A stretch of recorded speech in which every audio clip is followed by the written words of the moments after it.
Les gens, et donc ton ex, va surévaluer ce qu'il n'a pas et va s'affoler s'il est en train de perdre quelque chose qu'il détient. Alors bonjour à tous, aujourd'hui on est avec Lucie. Comment ça va, Lucie? Ça va bien et toi? Ça va super. Super excité à l'idée de faire cette vidéo. 6 actions surprenantes pour entrer dans la tête de son ex et ne plus y sortir. Et j'aimerais revenir du coup avec toi sur cette phrase. Donc je répète, les gens surévaluent ce qu'ils n'ont pas et s'affolent à l'idée de perdre ce qu'ils détiennent. Toi, tu avais un exemple par rapport à ça? Ouais, je parle toujours un peu des cheveux parce que c'est vrai que j'adore les filles qui ont les cheveux bouclés.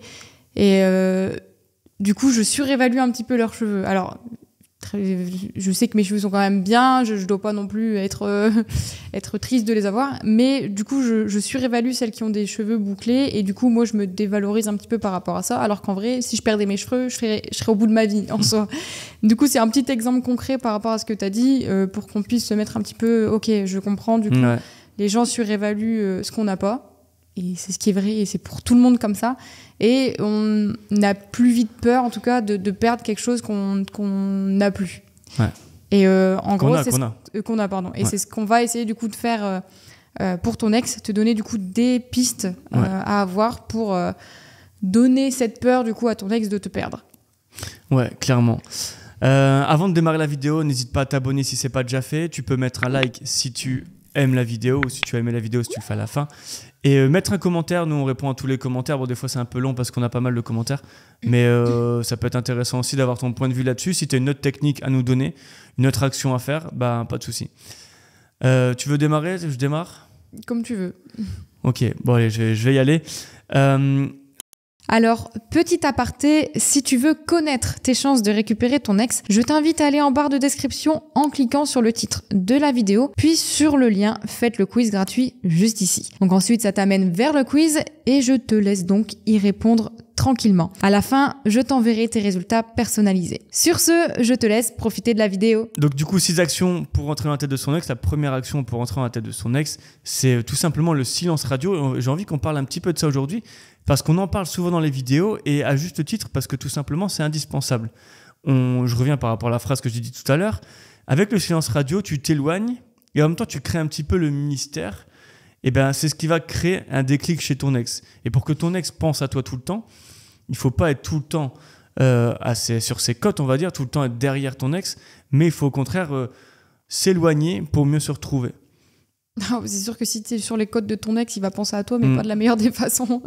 Alors que si tu mets en place le silence radio, je rappelle un petit peu ce que c'est le silence radio pour ceux qui viennent d'arriver sur nos vidéos. Le silence radio, c'est le temps idéal, c'est en tout cas 21 jours. Pourquoi? C'est pour pouvoir mettre en place cette habitude de ne plus avoir justement de tes nouvelles à ton ex. Donc c'est 21 jours où tu ne donnes pas de nouvelles à ton ex, à part bien sûr si tu as des enfants avec et qu'il y a des choses que tu dois absolument faire, des choses par exemple des papiers pour la mairie ou autre, où voilà, c'est vraiment indispensable.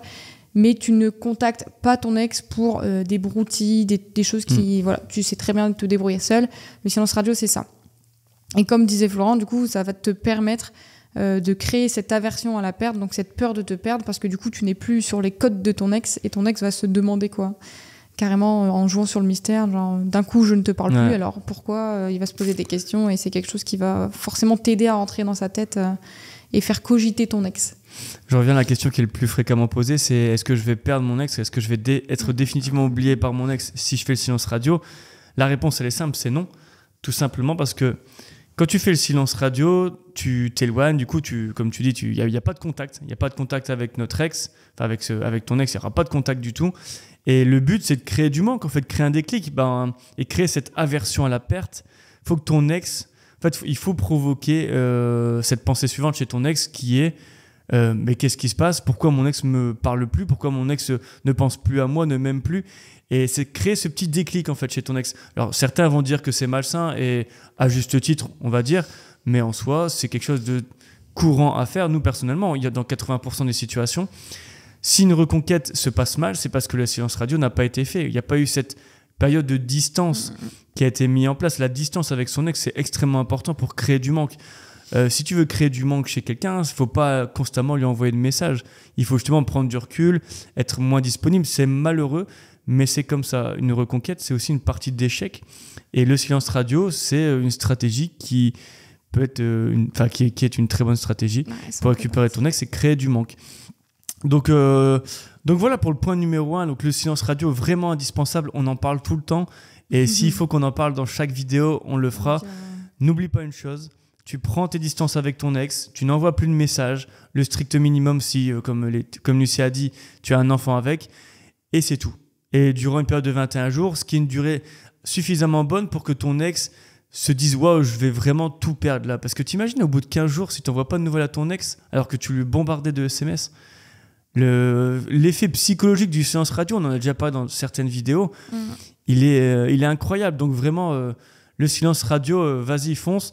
Mets-nous en commentaire si toi aussi tu as peur de perdre ton ex et de te faire oublier en faisant silence radio, mais sache que faut pas du tout penser ça, bien au contraire. Ouais, ça n'est pas arrivé ça qu'un ex oublie juste parce que le silence radio a été fait. Ouais, c'est pas une formule magique non plus, mais c'est presque, comment on dit, le chemin obligatoire à prendre pour démarrer une reconquête amoureuse. C'est la base. Voilà, c'est la base. Pour pouvoir après ensuite faire d'autres choses, comme par exemple notre deuxième astuce, qui est un peu dans la lignée du silence radio. Ouais. Parce que si tu fais le silence radio, mais que tu continues de poster tout ce que tu fais, toutes les heures, que ce soit sur Instagram, que ce soit sur Facebook ou sur TikTok, ou je ne sais encore quels réseaux sociaux, bah forcément ton ex il va avoir de tes nouvelles en fait. Il va toujours avoir ce petit ting, cette petite notification, un tel a posté, et du coup ok d'accord, il poste, il s'arrête pas, et du coup en fait c'est comme s'il avait de tes nouvelles. Donc ça va pas aider ton silence radio, ça va mettre un petit frein entre guillemets. Donc il vaut mieux, en même temps que de faire le silence radio, réduire un petit peu tes posts. Alors ça sert à rien de mettre tout ce que tu fais dans ta journée, ça ne va pas t'aider. On t'expliquera justement dans un point suivant ce qu'il faut mettre justement dans ces posts, que ce soit des posts bien précis pour t'aider justement à rentrer dans la tête de ton ex. Ouais, clairement. Moi je vais reprendre ce que j'ai dit tout à l'heure. On pense que plus on est présent, plus on envoie de SMS par exemple à son ex, donc plus on poste de messages sur les réseaux sociaux. En gros, plus on est présent avec son ex, plus on pense qu'on a de chance de récupérer son ex, alors que c'est totalement l'inverse. C'est vraiment ce côté, quand on dit réduire les réseaux sociaux, c'est de ne pas publier. Le pire, c'est presque ça, c'est limite un interdit, c'est de publier des musiques d'amour ou des posts tristes. Je pense que j'avais un ami qui faisait ça souvent dès qu'il n'était pas satisfait avec sa copine, dès qu'il est entre guillemets elle le rembarrait, il mettait à chaque fois un message, etc. Et c'est pas du tout ce qu'il faut faire, parce que ça, effectivement, comme tu dis, ton ex va finir par le savoir, elle va avoir de tes nouvelles et va voir que tu es dans un état triste. Non, au contraire, l'alternative, quand tu dis réduire les réseaux sociaux, certes, mais tu peux toujours publier, et tu publies des choses qui sont beaucoup plus intéressantes. Mais par exemple, tu publies des choses où tu es à la plage, t'envoies. Là, on est en train de tourner en été. Bah, effectivement, tu es sur la plage, tu es en train de poster une photo de ça, ou un cocktail, etc. Quelque chose qui montre que tu es dans un bon mood, dans un bon état d'esprit. Et pas un état d'esprit où je suis déprimé, je baisse la tête, etc. Vraiment, ces deux points-ci, donc le silence radio et réduire les réseaux sociaux, c'est primordial. Et du coup, avoir une meilleure communication sur les réseaux est moins présente, mais plus positive. Ouais, j'aime beaucoup ton truc où tu parles de notre ami qui fait souvent ça, parce que même les coachés aiment bien mettre les petites citations qu'on peut trouver des fois sur Instagram ou autre, et ça va pas aider à toi aller mieux déjà de 1, et ça va pas non plus t'aider dans ta reconquête, parce que ton ex va se dire il est toujours dans le mal, et ça ne donne pas envie du tout en soi. Quelqu'un qui est en train de pleurer, tu n'as pas envie de sortir avec, tu n'as pas envie d'avoir des soirées qui vont être positives, tu veux pas être dans le mal toi aussi, parce que quelqu'un est dans le mal. Donc rapporter quelque chose de positif dans les réseaux, c'est toujours un plus, mais les réduire drastiquement aussi, ça peut être pas mal, parce que je sais qu'il y en a pas mal qui mettent citation sur citation, et faut calmer un peu le jeu. Ton ex ne va pas t'oublier pendant ces quelques jours, ne t'inquiète pas, et de toute façon on va te donner d'autres astuces pour justement entrer dans sa tête. Mais j'ai justement pas compris, j'ai jamais compris l'histoire de citation, de mettre ça. Personnellement, du coup, je l'ai jamais fait. Et mettre des citations ou des musiques tristes, en fait, j'ai jamais compris, parce que justement, c'est tout ce qu'il y a de moins attirant au monde, en fait. Ouais, je pense que c'est un peu pour pour montrer au monde que t'es triste et que d'autres personnes peuvent venir, bah alors qu'est-ce qui va pas, et du coup te remonter un peu le moral sans forcément aller envoyer un message à chacun. Je pense qu'il y a un côté de ça, en tout cas, qui fait que les coachés peuvent faire ça de temps en temps, ou toi, derrière l'écran, tu l'as peut-être déjà fait, quoi. C'est plus un appel à l'aide, tu vois un peu ce que je veux dire. C'est un peu un appel à l'aide où... ça peut être ça, ou ça peut être une pique envoyée à ton ex. Tiens, c'est là où c'est triste, quoi. Ouais, c'est ça. Parce que c'est pas la meilleure solution. C'est pas comme ça que ça va marcher. Et bien au contraire, t'imagines, je prends un autre exemple. Si au lieu de poster une citation ou une chanson d'amour d'Adèle par exemple, peu importe. Mais si tu mets que tu vas aller voir un festival, peu importe l'âge que tu as, en fait, il y a des festivals. On n'accorde pas, je pense. Il y a des festivals. Je sais pas comment on dit. Bref, vous nous le dites en commentaire si on se trompe. S'il y a des profs tu postes un festival qui te plaît, du rock ou du rap, de l'électro, etc. Si tu postes ça et que du coup tu postes pas une musique triste, en fait je trouve que l'élément, enfin le déclic, il va être beaucoup plus important chez ton ex. En fait, tu vas se dire en fait il continue à profiter de ma vie, à profiter de sa vie. Et un festival, moi je trouve que c'est vraiment quand tu vas dans un événement, quand tu vas faire un festival, c'est vraiment genre t'as envie de t'éclater, tu vois. Donc tu reprends vraiment ta vie en main et t'es là pour t'amuser, alors que quand tu postes une vidéo triste, c'est pas terrible. Ouais, je comprends bien. Du coup, la troisième astuce qu'on va te donner pour rentrer dans la tête de ton ex, c'est de réfléchir quand tu envoies un SMS. Alors, quand tu envoies un SMS, moi je dis ça souvent à mes coachés, tu te l'envoies à toi-même et t'attends un petit peu. T'attends de le lire, tu dis est-ce que ça va vraiment impacter mon ex ? Est-ce que ça va m'aider dans ma reconquête ? Est-ce que c'est vraiment utile d'envoyer ça ? Est-ce que si moi je reçois ce message, est-ce que... Bien sûr que ça soit pas de mon ex, parce que forcément, si toi tu reçois un message de ton ex, tu vas vouloir tout de suite y répondre. Est-ce que j'y répondrai dans la seconde ? Et si la réponse est non, tu ne l'envoies pas. Vraiment, c'est quelque chose qui marche quand même pas mal. C'est tu te l'envoies à toi-même. Tu envoies un message, tu te l'envoies à toi-même avant de l'envoyer à ton ex. Et si tu te dis, non, c'est nul, ça va pas donner ennui, c'est ennuyeux, et du coup, tu te reprends un peu en main et tu dis, vas-y, j'envoie pas ça, autant de ne rien envoyer, sinon ça fera pire que mieux.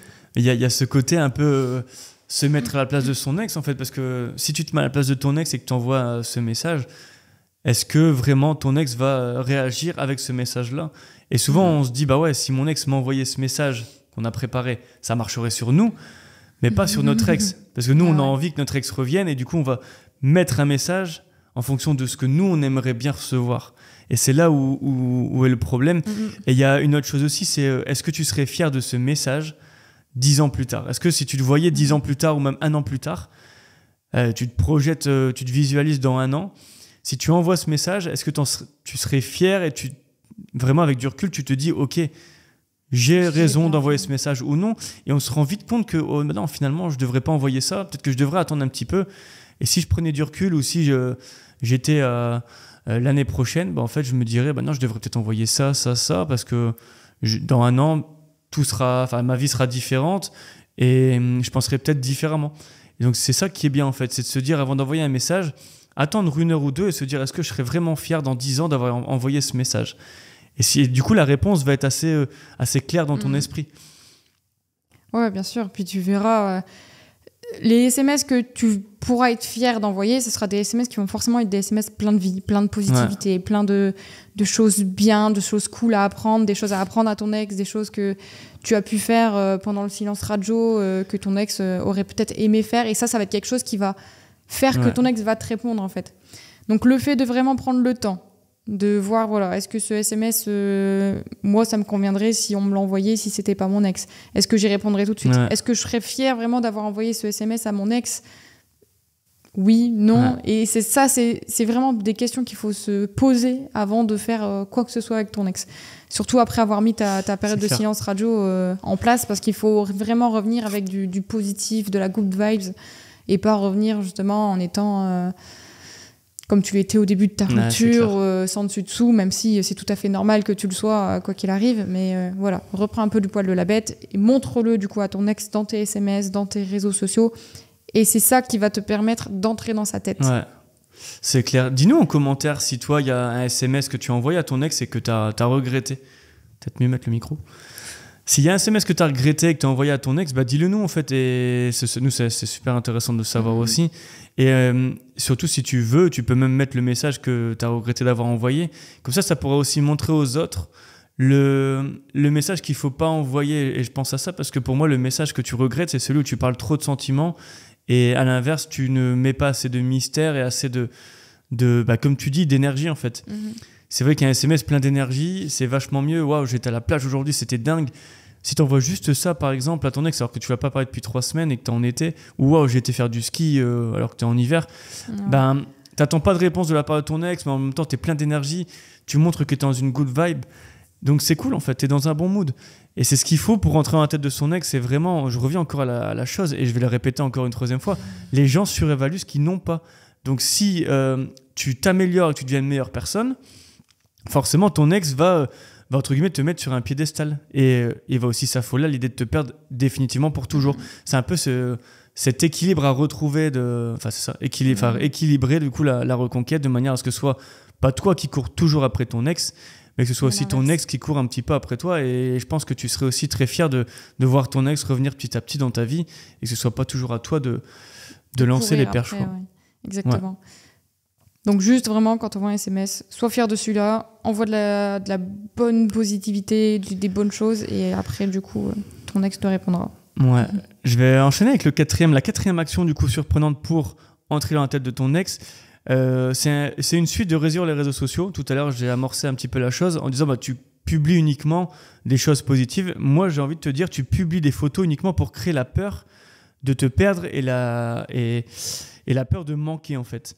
Si tu postes des photos de toi ou des photos simplement de ton verre avec quelqu'un d'autre parce que tu es parti avec un ami ou une amie boire un verre, tu postes les photos des 2 verres, tu postes 2 repas au resto par exemple, de manière à ce que ton ex puisse s'imaginer, parce qu'il s'imaginera ça quoi qu'il arrive, que tu es avec quelqu'un d'autre, que tu es avec un ex. Et du coup, c'est la meilleure chose à faire pour que derrière, ton ex ait un peu peur de te perdre en se disant avec qui il est ou avec qui elle est, c'est bizarre ça. Et je trouve ça super intéressant. Encore une fois, c'est un petit peu des stratégies de manipulation et c'est là où on préfère. Moi, je préfère faire des vidéos où on apprend des petites techniques de manipulation parce que on sait que ça marche. C'est pas comme si on les avait jamais testées sur les personnes, sur les hommes et les femmes. Donc voilà, après si vous aimez pas, pas de souci, ne suivez pas notre chaîne, ne regardez pas nos vidéos. Mais en tout cas, si t'aimes bien ce genre de petites techniques, qui n'est pas non plus trop malsaine non plus, moi je t'invite à le faire. Je t'invite ce soir à publier une vidéo, à publier une photo de 2 verres ou d'un apéro, n'importe quoi avec des amis, etc. Un barbecue que tu es en train de prendre. Et de manière à voir la réaction de ton ex. Après, encore une fois, tu prends les distances avec ton ex, tu publies juste ça pour toi, pour le montrer. Tu réduis un petit peu les réseaux sociaux, mais tu gardes quand même ce côté, je mets des photos, mais uniquement pour créer un petit peu de manque et la peur de perdre. Et c'est tout. Ouais, les photos comme ça, c'est celles qui fonctionnent le plus. Hein. Ça joue un petit peu sur le côté jalousie que ton ex pourrait avoir en ce moment même, pendant le silence radio. Mais ces photos, elles fonctionnent très très bien. Alors, bien sûr, si tu sors avec ton petit cousin qui a une montre Mickey, essaie de pas montrer la petite montre Mickey, sinon forcément ton ex va se dire c'est bon, je sais avec qui il sort, c'est son petit cousin, il y a souvent cette montre Mickey. Enfin, c'est un exemple que je donne, hein, mais du coup, faut que ça reste mystérieux, faut que ça soit genre juste on voit un genou un peu plus loin avec un jean, une cuisse d'homme, on va dire, ou une main d'homme qui est là ou de femme. Et j'arrive pas à reconnaître c'est qui. Mais vraiment quelque chose de subtil. Faut pas non plus que ça soit trop facile à deviner qui est la personne en face de toi, sinon ton ex va forcément la deviner aussi si c'est quelqu'un que vous aviez dans votre entourage c'est clair. de base, quoi. C'est clair. Après, il y a quand même ce côté où si tu... je parle quand...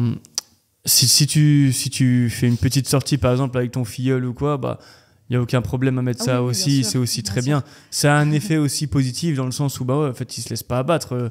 Il continue à voir des gens de sa famille, etc. En fait, il n'y a rien de pire. Ce qu'il ne faut absolument pas faire, c'est de montrer que tu es renfermé sur toi-même et que tu restes dans ton canapé à ne pas bouger, à te morfondre. C'est surtout pas ça. Je sais qu'on a tendance à...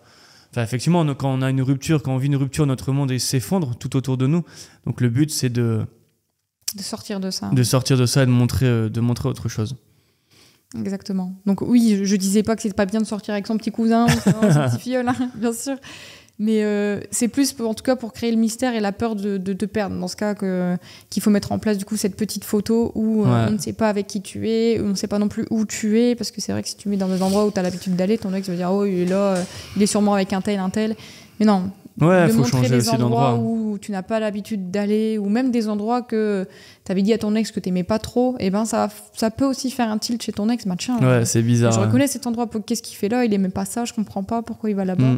Ça va être des choses qui vont forcément titiller ton ex et ça va le faire ou la faire cogiter. Ouais, c'est le petit déclic qu'il faut créer et c'est absolument nécessaire. En fait, il faut simplement se dire que chaque action que tu dois faire pour rentrer dans la tête de ton ex, il faut que chaque action, il y ait 2 ingrédients, c'est le mystère. Là, c'est surtout le premier ingrédient. C'est l'ingrédient qu'il faut avoir, c'est le mystère. Et aussi, j'allais dire le deuxième ingrédient, c'est une question de timing aussi à chaque fois. Pas trop faire ça tout le temps non plus. C'est pour ça qu'on a dit réduire les réseaux sociaux. Il faut bien gérer. Il y a une question de timing. Si tu publies tous les 10 minutes, non. Il y a une question de timing à avoir, tout simplement. La 5e action surprenante pour entrer dans la tête de son ex et ne plus y ressortir, c'est il faut que dans ta tête, tu saches qu'on est attiré par ce qui est égal à nous ou supérieur à nous, tout simplement. Donc du coup, concentre-toi sur toi-même, sur ton sommeil. Est-ce que tu dors bien ? Comme ça, si tu dors bien, tu es en forme le lendemain. C'est tout bête, hein, mais c'est vrai. Si tu manges bien, pareil, tu seras en forme, tu n'auras pas des coups de mou, tu n'auras pas envie de faire la sieste tout le temps. Concentre-toi un petit peu sur le sport, si tu veux reprendre du sport ou en faire un peu plus, de déterminer des objectifs par rapport à ça. Et travaille un petit peu ton développement personnel. Je sais que c'est assez large, mais faire en sorte d'être une meilleure personne, parce que si tu es une meilleure personne, non seulement tu pourras être l'égal de ton ex, voire même supérieur, et du coup, ta capacité d'attraction sera forcément impactée et positive en fait.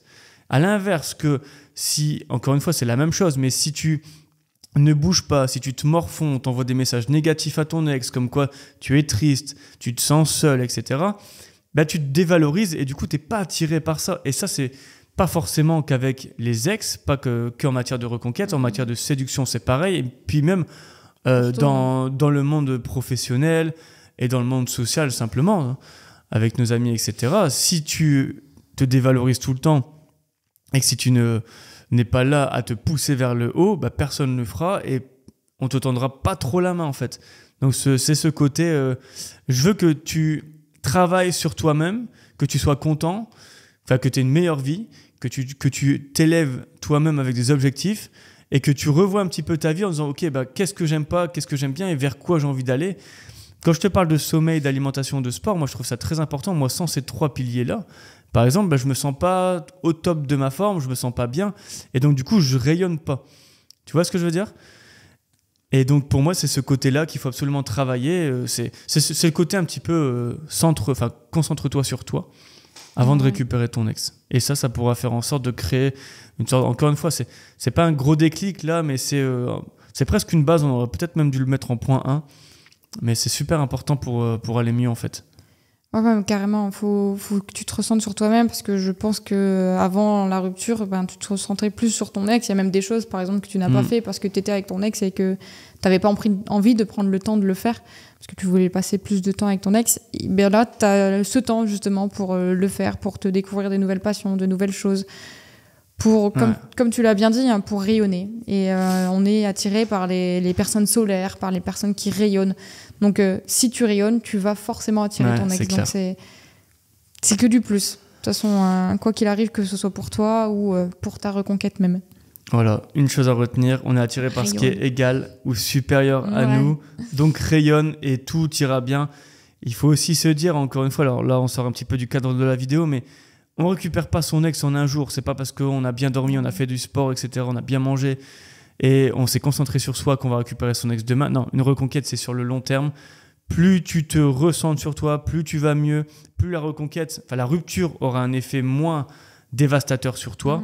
Donc tu vivras mieux cette rupture. Et c'est ce qui nous amène directement au 6e point. C'est l'état d'esprit. Dis-toi que tu as déjà tout perdu. Tu as déjà perdu ton ex. Qu'est-ce que tu veux perdre de plus ? Honnêtement, c'est la vérité. C'est un état d'esprit que moi, j'adopte aussi dans la vie de tous les jours. Par exemple, je fais du sport, je fais du basket. Et quand je vais sur un terrain, j'ai rien à perdre. Et avoir cette mentalité-là fait que, qu'est-ce que tu veux qu'il m'arrive de plus ? En fait, tu joues sans pression. Et du coup, c'est pareil. Tu dois jouer ta reconquête sans pression. Tu as déjà tout perdu. C'est que du bonus ce qui t'arrive. Si ton ex revient vers toi, c'est super, tant mieux, et on sera content pour toi. Si ton ex ne revient pas, il n'y a rien qui a changé, tu as déjà perdu ton ex. Donc vraiment, le but, c'est d'adopter cet état d'esprit. Pardon, on avait fait une vidéo là-dessus. Je pense pas du tout que tu vas nous croire, mais l'étude qu'on avait fait, c'est que si ton ex, encore une fois, a cette impression que il ou elle t'a perdu pour de bon, va revenir vers toi. Et généralement, pas généralement, mais la statistique, elle était folle. C'était 92%. On avait fait une étude sur 450 personnes au moins depuis 2018. Si tu as un état d'esprit où tu as déjà tout perdu, en gros, c'est l'état d'esprit « je m'en fous ». Si tu t'en fous de ta reconquête amoureuse, tu as beaucoup plus de chances de récupérer ton ex. C'est complètement contradictoire, mais c'est incroyable. Franchement, si tu as deux choses à retenir, c'est le silence radio et l'état d'esprit qui est « je m'en fous », le « je m'en foutisme », qui va t'aider à récupérer ton ex. Et je te laisse continuer là-dessus parce que moi, je pourrais en parler pendant des heures.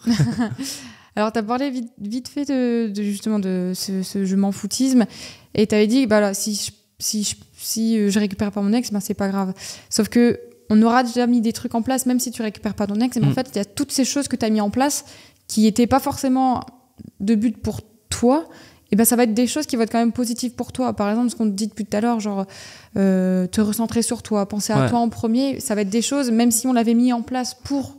même si tu l'avais mis en place en tout cas pour récupérer ton ex, ça va te servir à toi quoi qu'il arrive, justement pour te sentir mieux, pour après pouvoir séduire d'autres personnes plus facilement, pour rayonner, pour être plus attirant, pour...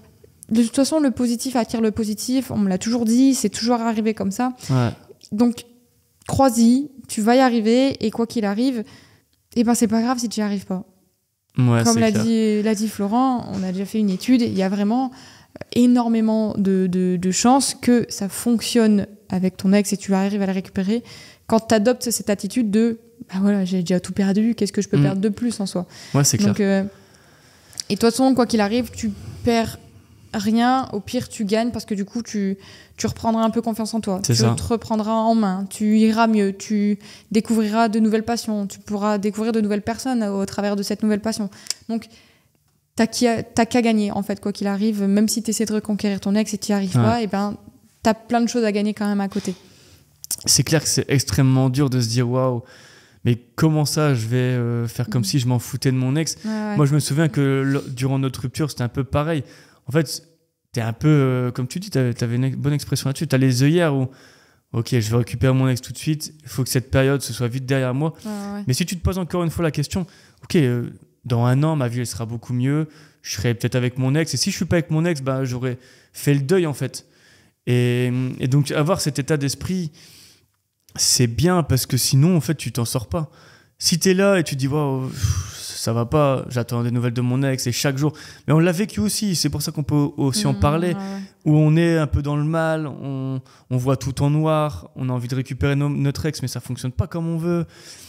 C'est compliqué, mais il faut vraiment sortir de là. Alors, il y a toujours une période quand même de 1 semaine, 10 jours minimum où tu es dans le noir, mais au bout d'un moment, en fait, tu prends ton temps, mais au bout d'un moment, tu dis, ok, je vais me battre pour aller mieux simplement. Si je récupère mon ex, c'est du bonus. Au bout d'un moment, il ne faut pas se ruiner la santé en fait, par rapport à ça. Je sais que c'est un peu facile à dire quand, du coup, nous, notre rupture, c'est du passé, mais il faut vraiment être dans cette optique-là d'aller mieux. Si tu vas mieux, quoi qu'il arrive, il ne peut plus rien t'arriver.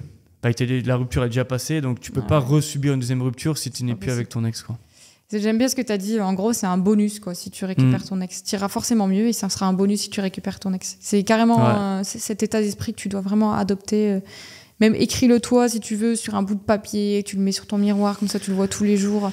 Mon but, c'est d'aller mieux et mon bonus, ça sera de récupérer mon ex. Voilà. C'est vraiment ce que tu dois viser, en tout cas, pour pouvoir aller mieux et récupérer ton ex, quoi qu'il arrive, quoi. Si t'as aimé cette vidéo, donc 6 actions surprenantes pour rentrer dans la tête de ton ex et ne plus sortir, mets un like, ça nous ferait extrêmement plaisir. Abonne-toi si c'est pas déjà fait. Tu peux aller en description si c'est pas déjà fait non plus. Tu peux réserver directement un call, un appel du coup avec Lucie. Et puis voilà. On te souhaite vraiment une bonne chance dans ta reconquête amoureuse. Vraiment, prends soin de toi surtout. Et sur ce, à une prochaine vidéo. Salut. Ciao. Bisous.